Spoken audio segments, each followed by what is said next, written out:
U.S. and dozens of other countries recognize opposition leader Juan Guaido as the oil-rich country's interim leader against President Nicolas Maduro, who refuses to step down and accuses Guaido of being a U.S. puppet. In this file photo taken on February 3, 2019, American Airlines jetliners are pictured February 3, 2019 at Miami International Airport in Florida. AFP Archive, Friday, March 15. American Airlines suspends flight to Venezuela. American Airlines has stopped flights to Venezuela because of safety concerns after the pilots' union told its members to refuse to work the flights. American was the last major U.S. carrier to fly to the troubled country. It flew daily to Caracas and Maracaibo from Miami. The airline said it temporarily stopped the flights and won't operate to countries it doesn't consider safe. Late Thursday night, the president of the Allied Pilots Association directed pilots to refuse Venezuela assignments. Thursday, March 14, U.S. revokes visas of 340 more people close to Maduro. The United States has revoked the visas of 340 additional people close to Venezuela's President Nicolas Maduro and is considering adding more to the list, the State Department said.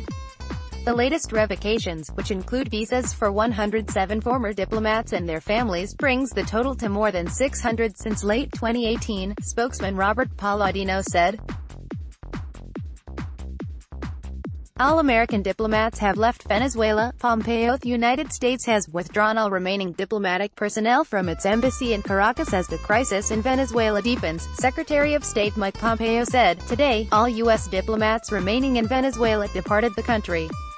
I know it is a difficult moment for them, he said in a statement. They are fully dedicated to our mission of supporting the Venezuelan people's aspirations to live in a democracy and build a better future for their families. A convoy was seen leaving the U.S. Embassy in Caracas in the morning, and the American flag is no longer flying outside the embassy. Pompeo tweeted earlier this week that the diplomats would be withdrawn because they had become a constraint on U.S. policy. The Venezuelan government disputed Pompeo's account, saying it had instructed the U.S. diplomats to leave. Government calls public sector back to work as blackout recedes. Venezuela's public employees were called to return to work Thursday after the government ended a nearly week-long hiatus caused by an unprecedented nationwide blackout that deepened widespread anger against President Nicolas Maduro. Communications Minister Jorge Rodriguez said in an address on state television Wednesday that Maduro decided the public sector would resume work on Thursday, although state schools would remain closed for an extra day. The span of decreed public holidays started last Friday, a day after power went out in 22 of Venezuela's 23 states, disrupting transport, causing stockpiled food to rot in fridges and forcing some Caracas residents to source water from sewage outflows as taps ran dry. By Wednesday, electricity was back in Caracas and other regions. But swaths of western Venezuela remained without power, including the city of Maracaibo, where more than 500 shops reported having been looted, according to a retailers association. The blackout, the worst in the history of the once rich oil-producing nation, deepened an already grave economic crisis. Wednesday, March 13, China offers help Venezuela who seeks to restore massive power outage. President Nicolas Maduro's government scrambled on Wednesday to return power to western Venezuela following heavy looting in the country's second-largest city, while China offered to help the South American nation end its worst blackout on record. Power had returned to many parts of Venezuela after a nationwide outage last week, with the country's main port terminal of Jose, which is crucial for the country's oil exports, resuming operations. The ruling Socialist Party blamed the outage on an act of U.S. sabotage, accusing President Donald Trump of being responsible for several cyber attacks on Venezuela's main dam. But power supplies remained patchy in the sweltering western state of Zulia, where anger after nearly a week without power overflowed into street violence. Guaido vows to oust Maduro as thousands of Venezuelans protest. Venezuela's opposition leader Juan Guaido vowed Tuesday to take Nicolas Maduro's place in the presidential palace very soon, as thousands of people took to the streets of Caracas to protest. We need an office to work in, so very soon, and when we have the armed forces totally on our side, we'll go to find my office there in Miraflores. Very soon, Guaido told supporters, who chanted back, "Yes, you can." Demonstrators banged pots and sounded car horns at the protest in a square in the east of the capital. Many waved large banners calling on Maduro to go. Guaido under investigation. Venezuelan officials reported blackouts easing in some areas Tuesday, while the chief prosecutor said opposition leader Juan Guaido is being investigated for allegedly sabotaging the national power grid, whose collapse last week has inflicted misery on millions. The announcement by Tarek William Saab, the Attorney General, escalated the Venezuelan government's standoff with Guaido, although there are questions about how aggressively authorities would move against a man who is staunchly supported by the U.S., as well as many Venezuelans. Guaido, who is trying to oust President Nicolas Maduro and hold elections, blames corruption and incompetence for nearly a week of nationwide blackouts that deprived most of the already struggling population, not just of electricity, but also water and communications. Maduro has blamed a devastating multi-day blackout plaguing Venezuela on Washington, and declared victory in what he called an electricity war triggered by the Pentagon. He also called for support from allies including Russia and China as well as the United Nations in investigating the U.S. cyber attack he said was responsible for the blackout. Tuesday, March 12, prosecutor seeks probe of Guaido over electrical sabotage. Venezuela's chief prosecutor Tarek Saab said he has asked the Supreme Court to open an investigation into opposition leader Juan Guaido for alleged involvement in sabotage of the country's electrical system. U.S. to pull out all remaining diplomatic personnel. The United States will withdraw its remaining diplomatic staff from the embassy in Caracas as the crisis in Venezuela worsens, Secretary of State Mike Pompeo said. This decision reflects the deteriorating situation in Venezuela as well as the conclusion that the presence of U.S. diplomatic staff at the embassy has become a constraint on U.S. policy, Pompeo added. State of alarm declared. Venezuela's National Assembly has declared a state of national alarm, following power outages that have left millions in the country without electricity. Parliament approved the decree proposed by its leader and self-proclaimed acting president Juan Guaido. Electricity is returning to parts of the capital, but the rest of the country is without power. Schools and businesses across the country remain closed. The blackout has also affected communications networks, and hospitals have been struggling to connect to generators. Pompeo blames Russia, Cuba for Venezuelan crisis. A Secretary of State Mike Pompeo on Monday blamed Russia and Cuba for causing Venezuela's crisis by supporting President Nicolas Maduro and said he had urged India not to help Maduro by buying Venezuelan oil. His comments came after the U.S. Treasury Department imposed sanctions on Russian bank Eurofinance Mosner Bank for helping Venezuelan state oil firm PDVSA evade U.S. financial restrictions. This story is not complete without acknowledging the central role Cuba and Russia have played and continue to play in undermining the democratic dreams of the Venezuelan people and their welfare, Pompeo told reporters. The Trump administration has taken several steps in recent weeks to ratchet up pressure on Maduro and bolster Guaido, recognized by the United States and several other states as the interim president. Monday, March 11, water and power outages continue. Venezuelans converged on a polluted river in Caracas to fill water bottles and held scattered protests in several cities as growing chaos took hold in a country whose people have had little power, water and communications for days. Late Monday, President Nicolas Maduro said on national television that progress had been made in restoring power in Venezuela. He also said 2 people who were allegedly trying to sabotage power facilities were captured and were providing information to authorities, though he gave no details.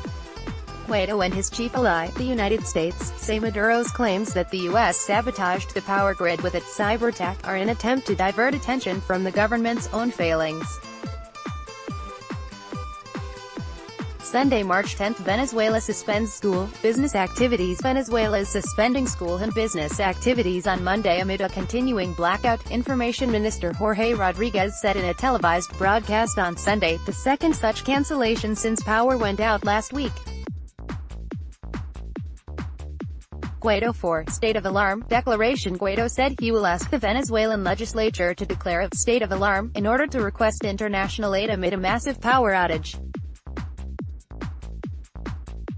Guaido, who declared himself acting president in January, told reporters he has convened an emergency session of the National Assembly to take immediate actions with respect to the necessary humanitarian aid. Maduro blames U.S. cyber attack for blackouts. Venezuelans woke up to a fourth day of an unprecedented nationwide blackout on Sunday, leaving residents concerned about the impacts of the lack of electricity on the South American country's health, communications and transport systems.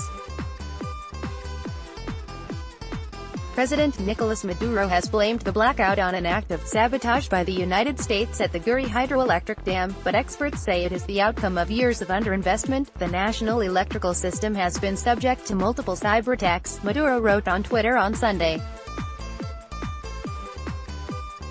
However, we are making huge efforts to restore stable and definitive supply in the coming hours. Saturday, March 9, more blackouts as opposition, government rally. The Venezuelan opposition and government loyalists held rival demonstrations in Caracas on Saturday, as both sides prepared for what some fear could be a protracted power struggle. The rallies unfolded as power and communications outages continued to hit Venezuela, intensifying the hardship of a country paralyzed by economic and political crisis. The blackouts heightened tension between the bitterly divided factions, which accused each other of being responsible for the collapse of the power grid. Hard times are ahead, said opposition leader Guaido, who addressed crowds with a loudspeaker after security forces earlier dismantled a speaker's stage that the opposition had erected. He said he planned to tour Venezuela to seek support and lay the groundwork for a massive rally in Caracas.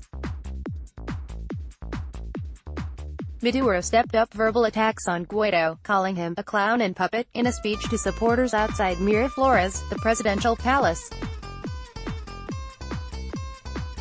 He scoffed at Guaido's claim in late January to be interim president of Venezuela, a declaration supported by the United States and about 50 other countries. Not a president, not anything, said Maduro, who accused Guaido and his U.S. allies of sabotaging Venezuela's Guri Dam, one of the world's largest hydroelectric stations and the cornerstone of Venezuela's electrical grid. He said authorities had restored 70% of power in Venezuela since what he called an international cyber attack late on Thursday, but progress was lost on Saturday when infiltrators allegedly struck again.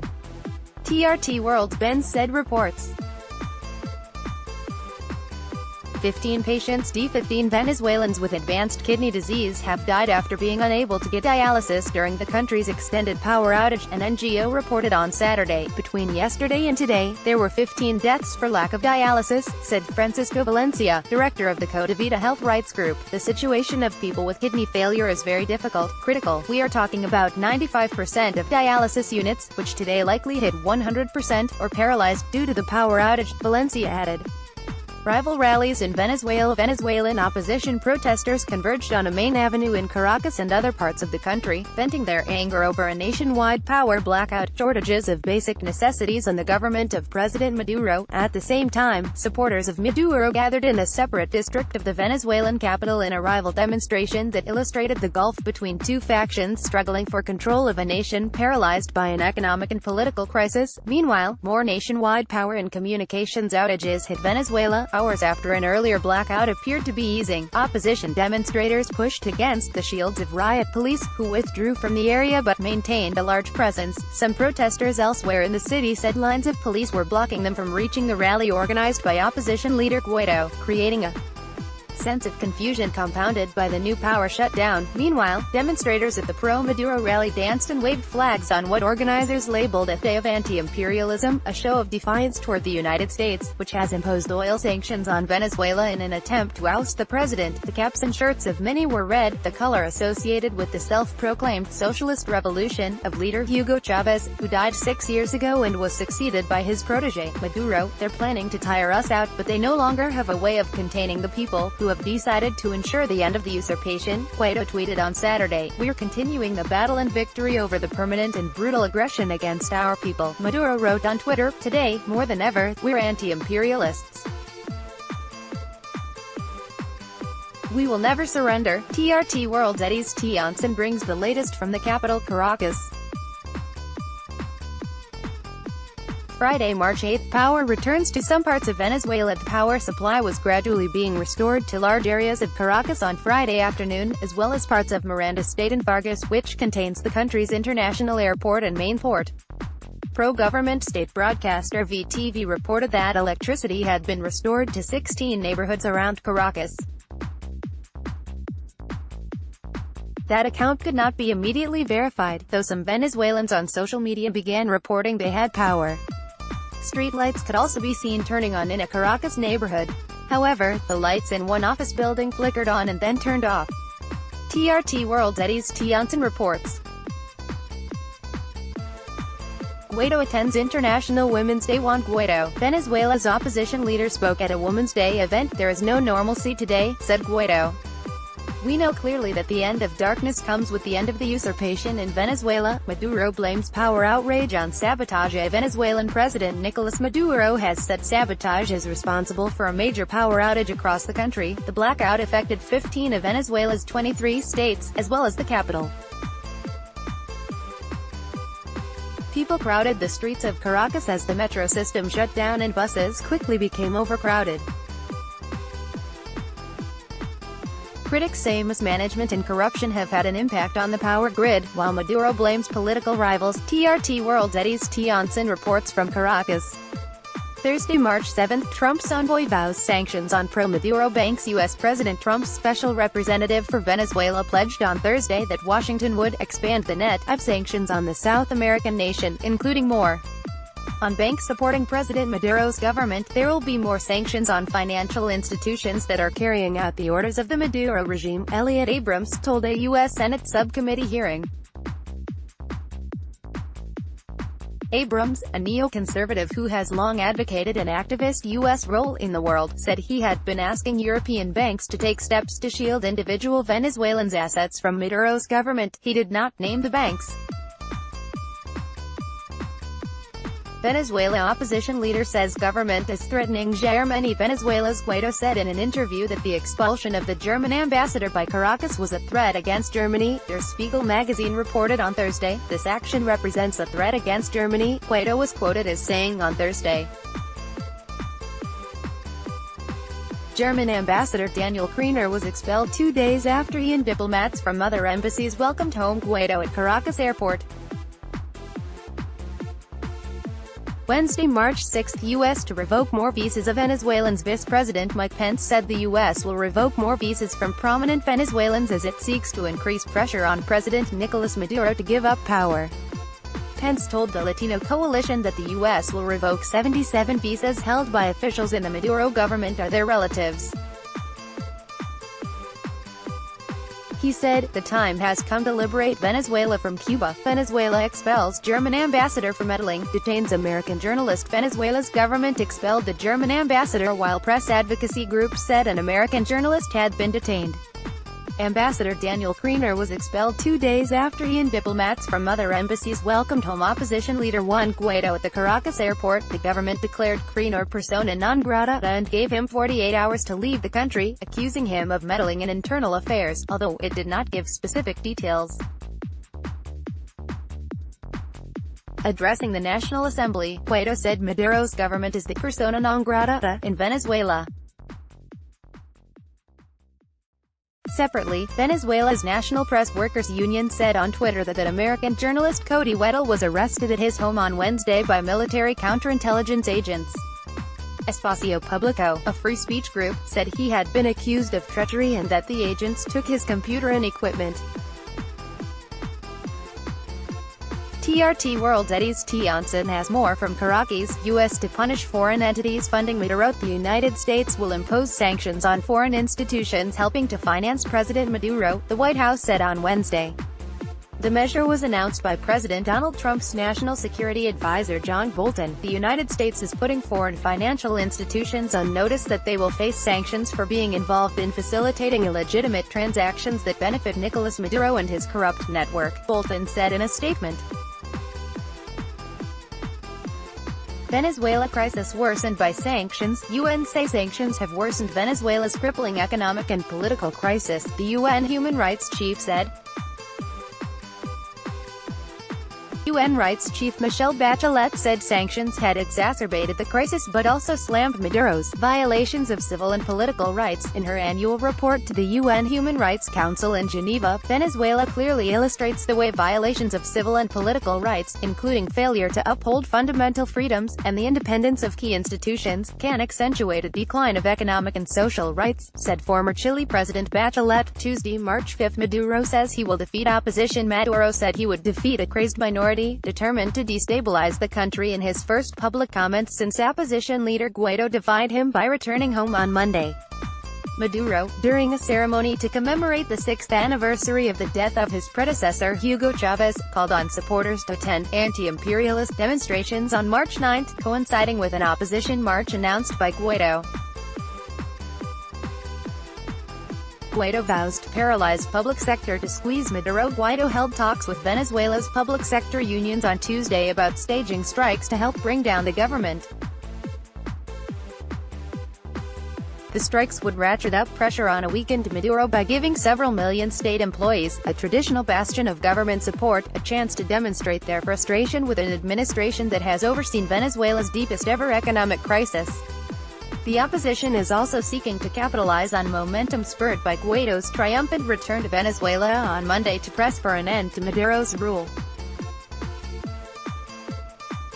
Monday, March 4, Guaido returns home, calls for fresh protests. Guaido defied the threat of arrest to return home on Monday, arriving at Caracas International Airport, where he was met by cheering supporters. Television footage showed flag-waving Venezuelans turned out to await the return of opposition leader, who embarks on a renewed push against embattled President Maduro. "We know the risks we face, that's never stopped us. The regime, the dictatorship must understand," Guaido told a delirious crowd. "We're stronger than ever, let's carry on in the streets, mobilized," he said. Guaido called on people to flood the streets of cities across the country on Saturday, March 9, to protest Maduro's hold on power. Video from the moment Guaido arrives in Venezuela, crowd cheering him along. pic.twitter.com/1W5Chuvit, the Intel Doge, at Intel Doge, March 4, 2019. Earlier, in a video shared on social networks, Guaido warned that if Maduro's government tries to kidnap us, it will be one of the last mistakes it makes. The self-declared acting president added on Twitter that should he be detained, he has left clear instructions to our international allies and parliamentary brothers. Also on Monday, U.S. warned of swift response to any threats against Guaido. Sunday, March 3, mobilize all over the country. Guaido, Venezuela's opposition leader, called for mass protests across the country on Monday as he announced his return to the country after a week touring Latin American allies. "I'm announcing my return to the country. I am calling on the Venezuelan people to mobilize all over the country tomorrow at 11 a.m. 1500 GMT, Guaido said on Twitter. Guaido, who has been recognized by more than 50 countries as interim president, gave no details of when or how he would return. However, Russia vows to prevent U.S. military intervention. Russia will do all possible to prevent a U.S. military intervention in Venezuela, the TASS news agency quoted the Speaker of Russia's upper house of parliament as saying on Sunday, "We are very much concerned that the USA could carry out any provocations to shed blood, to find a cause and reasons for an intervention in Venezuela," Valentina Matvienko told Venezuelan Vice President Delcy Rodriguez in Moscow. "But we will do all in order not to allow this," said Matvienko, a close ally of President Vladimir Putin. Saturday, March 2, Guaido to return home after an Ecuador visit. Guaido said he would return to Venezuela from Ecuador, where he was meeting with President Lenin Moreno during a tour of Latin American nations to muster support. Guaido told reporters that he was calling for new protests on Monday and Tuesday in Venezuela. He did not say when or how he planned to return. Venezuela's education system crumbles. Venezuela's economic crisis has impacted the entire economy, particularly health and education. Many schools across the country don't have food or running water. With low salaries, it's becoming increasingly hard to keep teachers employed. TRT World's Eddie's T. Onsen reports from Caracas. Lavrov condemns destructive interference by U.S. Russian Foreign Minister Sergei Lavrov on Saturday condemned what he called America's flagrant interference and destructive influence in Venezuela. In a telephone conversation with his U.S. counterpart Mike Pompeo, the provocation and external destructive influence, under the hypocritical pretext of humanitarian aid, has nothing to do with the democratic process, said Lavrov, in comments cited by his foreign ministry. Friday, March 1, U.S. sanctions Venezuelans over blocking aid. The Trump administration imposed sanctions on Friday on 6 high-ranking members of the Venezuelan security forces and revoked the visas of other officials and their relatives in the latest effort to pressure Maduro into leaving office. The United States will continue to target Maduro loyalists, prolonging the suffering of the victims of this man-made humanitarian crisis, U.S. Treasury Secretary Steven Mnuchin said in a statement. The list includes National Guard Commander Richard Lopez and 5 other police and military officials based near the Colombian or Brazilian borders. The U.S. State Department later said it had revoked the travel visas of 49 people as it cracked down on Maduro supporters. Meanwhile, tensions between Venezuela and Colombia are feared to rise as defecting Venezuelan soldiers seek shelter in the neighboring country. Manuel Rueda reports from Cúcuta, Colombia. Russia vows to continue support for Venezuela. Russia will maintain its support for Venezuela's government, including with aid supplies, Foreign Minister Sergei Lavrov said on Friday. Russia will continue to assist the Venezuelan authorities in resolving social and economic problems, including through the provision of legitimate humanitarian aid, Lavrov said at a joint press conference with Venezuelan Vice President Delcy Rodriguez.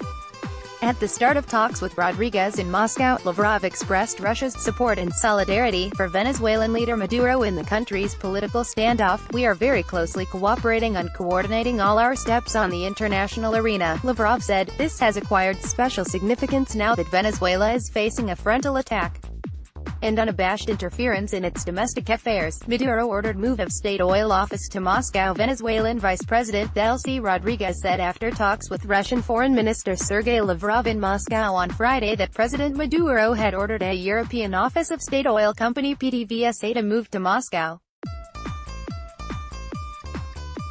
Venezuela has been seeking ways to avoid U.S. sanctions in its oil exports. The impoverished country has the world's largest known oil reserves, exceeding those of U.S. ally Saudi Arabia. Maduro accuses the U.S. of attempting to orchestrate a political coup by backing Guaido, who has named himself interim president. Thursday, February 28, Russia and China used their veto at the UN Security Council to block a U.S. resolution calling for new presidential elections in Venezuela and unimpeded deliveries of humanitarian aid. France, Germany and Britain were among 9 countries that backed the proposed measure. South Africa also voted no, while Indonesia, Equatorial Guinea and Ivory Coast abstained. Russia's draft resolution, which urged a settlement through peaceful means, and insisted that all humanitarian aid be agreed by Maduro's government, also failed. The resolution won only 4 votes: Russia, China, South Africa and Equatorial Guinea. 7 countries including the United States, European countries and Peru opposed the Russian measure and there were 4 abstentions. While world powers debated Venezuela's future, the border between Colombia and Venezuela remained officially closed, but thousands of people still continued to pass through the illegal border crossings every day. Mia Alberti reports from Cúcuta, Colombia. Guaido says will return to Caracas despite threats. Guaido, visiting Brazil to drum up support for his bid to push for a change of government in his country, said on Thursday he will return to Caracas by Monday despite threats of imprisonment.